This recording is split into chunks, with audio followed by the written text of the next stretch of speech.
مشاهدينا الافاضل، طبتم وطابت اوقاتكم. نشرة اخبار الفضاء الاريتريه لهذه الفتره يصحبكم فيها محمود عبد الله وكفاح، والتي نستهلها باهم وابرز العناوين.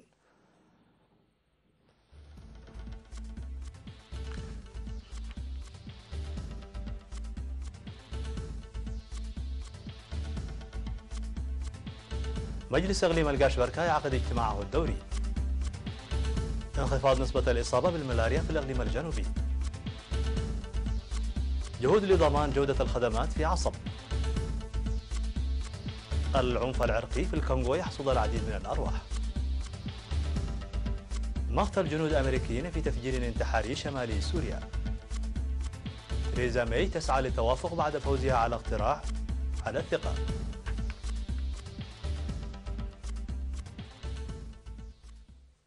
مرحبا بكم من العناوين إلى التفاصيل. دعا مجلس اقليم القاشبركة في اجتماعه الدوري السابع عشر لمنح الأولوية لرعاية الأمومة والطفولة والنظافة البيئية. وأوضح رئيس المجلس السيد عثمان محمد علي في الاجتماع الذي عقد يوم 15 من يناير تحت شعار السلام المستدام للتنمية المتسارعة أن المجلس كان قد أصدر في السابق قرارات لبناء غرف انتظار الحوامل في جميع المؤسسات الصحية بهدف ضمان رعاية الأمومة والطفولة وإصحاح البيئة في جميع المناطق، إلا أن التنفيذ لم يكن بالمستوى المطلوب، داعيا أعضاء المجلس وإدارة الإقليم والمؤسسات الحكومية الأخرى للعمل على تنفيذ ذلك خلال هذا العام. وأشار إلى ضرورة بذل جهود إضافية لحل أوجه القصور في عملية إعادة توزيع الأراضي الزراعية وإرساء مياه الشرب الصالحة وزيادة نسبة المشاركة في التعليم والدفع بالتبرع الطوعي للدم. وأوضح حاكم إقليم القاشبركة سيد فساية هايلي المعلومات الدقيقة التي يقدمها أعضاء المجلس تسهم في حل النواقص وأوجه القصور، داعيا للعمل بقوة من أجل تنفيذ قرارات وتوصيات المجلس.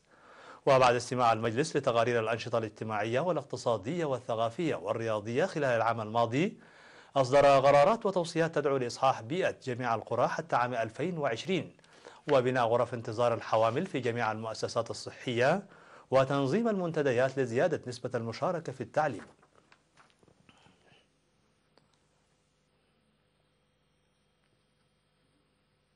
انخفضت حالات الإصابة بالملاريا في الإقليم الجنوبي بنسبة 54% خلال العام 2018 مقارنة بالعام الذي سبقه. وأوضح مسؤول مكتب وزارة الصحة في الإقليم الجنوبي الدكتور أمانيل محرة أب في التقرير الذي قدمه خلال الاجتماع الذي عقد يومي 14 و15 في مندفرة بأن نسبة تطعيم الحصبة والحميرة بلغت 96% وتوزيع فيتامين A 95%، كما تم توفير برنامج التحاليل الطوعية والإرشاد الصحي في جميع المؤسسات الصحية، مشيرا إلى تدني الإصابة بالإيدز لأقل مستوى. وأشار إلى أنه في الوقت الذي تنخفض فيه الإصابة بالأمراض المعدية فإن الإصابة بأمراض السكر وضغط الدم في ازدياد مستمر. ودعا المشاركون في الاجتماع إلى اتخاذ خطوات عاجلة ضد الوضع المقلق للأمراض المعدية التي تنتقل من الحيوان إلى الإنسان، خاصة مرض داء الكلب. وأشادت وزيرة الصحة أمينة نور حسين في الكلمة التي ألقتها بالمؤسسات المساهمة في إنجاح الخطة الصحية الموضوعة، داعية للدفع بالأنشطة المجتمعية لإصحاح البيئة من أجل ضمان الصحة العامة. هذا وتوجد في الإقليم الجنوبي 34 عيادة و7 مراكز صحية ومستوصفين و4 مستشفيات عامة ومستشفى مرجعي واحد.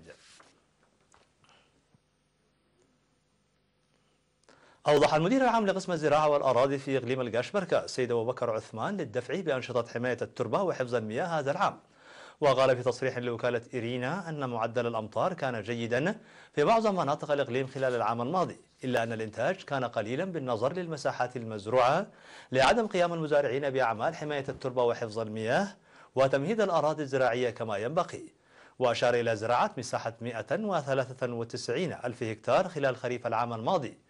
ويتوقع حسب التقييم الذي تم إجراءه بأن الإنتاج قد لا يتجاوز 830 ألف كنتال، وهذه الكمية تعد غير مقنعة رغم زيادتها عن العام السابق. وأشار إلى الإنتاج الوفير من الخضر والفاكهة المزروعة في مساحة 12 ألف هكتار ووفرة الحشائش في المراعي وحجز كميات جيدة من المياه في السدود والحفائر، موضحا سيطرتهم على دودة الحشد الخريفية بفضل الحملات التوعوية المسبقة والاستجابة السريعة للإرشادات من قبل الإدارات والمزارعين.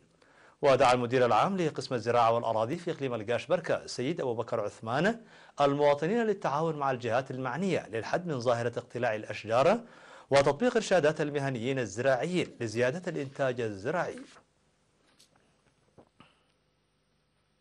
اختتم في 13 من يناير الجاري المهرجان السنوي للإريتريين في أستراليا، والذي افتتح في 11 من نفس الشهر. واشتمل المهرجان المنظم للمرة 19 على الفقرات الفنية والفعاليات الثقافية والرياضية والترفيهية لجميع الأعمار. كما بحثت المنظمات الوطنية والمجتمعية من مختلف مناطق أستراليا الموضوعات التي تمكنها من إنجاح البرامج التي تتماشى مع مرحلة السلام الراهنة. كما قدم قنصل إريتريا العام في أستراليا ونيوزيلندا السيد تخسته محاري الجوائز للفائزين في مختلف الأنشطة الرياضية. ومن جهة أخرى نظم فرع الاتحاد الوطني للمرأة في مدينة كولون الألمانية يوم المعاقين تحت شعار التعهد لضمان المستقبل المشرق. وقدمت رئيسة الفرع السيدة دهب إياسو في المناسبة رسالة الجمعية الوطنية لمعاقي الحرب. كما تبرع المشاركون بمبلغ 1600 يورو لصالح معاقي الحرب. أوضحت إدارة مدينة عصب بأن الجهود الجارية لإصلاح أوجه القصور في مؤسسات الخدمات الاجتماعية وضمان صحة المواد الاستهلاكية تحقق نتائج جيدة. وقال مسؤول لجنة القانون والنظام السيد حسن عبدو لوكالة إيرينا أن المكتب يقوم إلى جانب الرقابة بتقديم العون اللازم والإرشادات. وأشار إلى الجهود المتواصلة لمعالجة مشكلات العمل خارج إطار الترخيص المسموح به ونقص النظافة وبيع المواد بأسعار أعلى من السعر المحدد وبيع المواد منتهية الصلاحية. وساهمت هذه الجهود في تحسين العمل. كما أوضح الخطوات العقابية الصارمة التي اتخذت ضد حالات بيع المواد المنتهية الصلاحية، وبفضل ذلك انخفضت الظاهرة بنسبة 70% خلال العامين الماضيين. وأشار في ذات الوقت إلى وجود برنامج لتأهيل أعضاء لجنة القانون والنظام لتحسين فعالية الأعمال الجارية. مشاهدينا الأفاضل، كانت هذه الأخبار الداخلية. فاصل قصير ونوافيكم بالأخبار العالمية. كن معنا.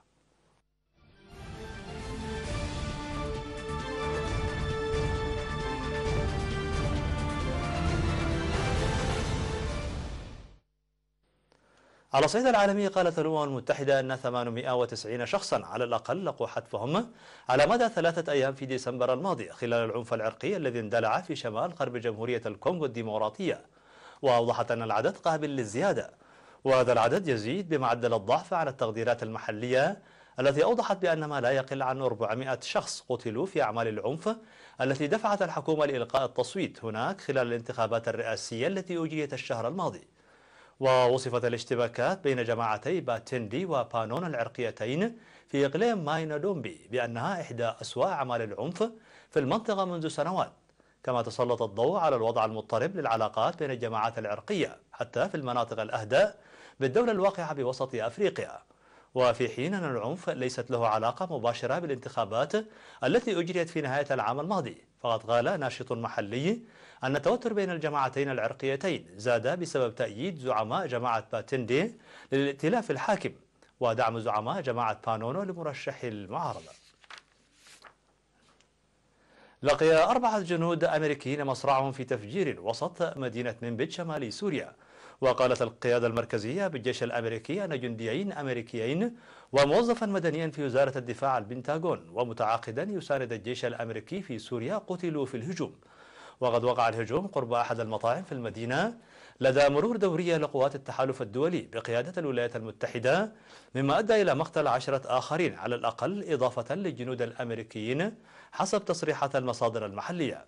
ونقلت وسائل الإعلام عن وكالة أعماق الذراع الإعلامي لتنظيم الدولة تأكيده أن مقاتلا تابعا للتنظيم فجر سترته الناسفة مستهدفا دورية لقوات التحالف. وأصبحت منبج موضع خلاف دولي وإقليمي مؤخرا بعد قرار الرئيس الأمريكي سحب قواته التي تساعد القوات الكردية في السيطرة على المنطقة المحاذية للحدود التركية. فازت رئيسة الوزراء البريطانية تيريزا ماي في اقتراع على الثقة في البرلمان، ثم دعت المشرحين من مختلف الأطياف السياسية إلى التعاون لمحاولة كسر جمود الموقف بشأن اتفاق خروج بريطانيا من الاتحاد الأوروبي. وصوت أعضاء البرلمان بأغلبية 325 صوتا مقابل 306 أصوات لصالح حكومة ماي بعد يوم واحد فقط من رفض الاتفاق الذي توصلت إليه رئيسة الوزراء مع الاتحاد بشأن الانسحاب بأغلبية كاسحة. ومع قرب موعد الانسحاب المقرر في 29 من مارس، تمر بريطانيا بأكبر أزمة سياسية منذ نحو نصف قرن، فيما تواجه صعوبات تتعلق بكيفية خروجها من الاتحاد الذي انضمت إليه عام 1973. أو ما إذا كانت ستخرج منه. وبعد إعلان نتيجة التصويت وسط ترحيب من المحافظين، قالت مي أنها تعتقد أن من واجب البرلمان إيجاد حل يفضي إلى الخروج من الاتحاد. وعقب الاقتراع على الثقة اجتمعت مي مع عدد من زعماء الأحزاب، لكن زعيم حزب العمال المعارض جيريمي كورين رفض إجراء محادثات إلا في حالة استبعاد خروج بريطانيا من الاتحاد دون اتفاق. طور علماء اختبارا جديدا يعتقد أنه قد يحدث تغييرا جذريا في الكشف عن خطر الإصابة بسرطان الثدي لدى النساء. ويجمع هذا الاختبار بين المعلومات عن تاريخ العائلة والمئات من الجينات الوراثية وغيرها من العوامل مثل الوزن، ليكون التقييم أكثر شمولا بحسب مركز أبحاث السرطان في المملكة المتحدة. ويعمد الأطباء والمتخصصون إلى تجربة هذا الاختبار الجديد قبل أن تعتمده هيئة الخدمات الصحية الوطنية البريطانية كأحد الفحوص الروتينية لمرضاها. ويعتبر هذا الاختبار في إطار حملة للكشف المبكر عن أمراض السرطان من خلال الفحوص الروتينية. ويتم تشخيص نحو 55 ألف امرأة بسرطان الثدي سنويا، وتكون النسبة الأكبر من الأكثر عرضة للإصابة بهذا المرض. مشاهدينا الأفاضل، بهذا نكون قد وصلنا بكم إلى نهاية النشرة. شكرا على حسن المتابعة، دمتم بألف خير.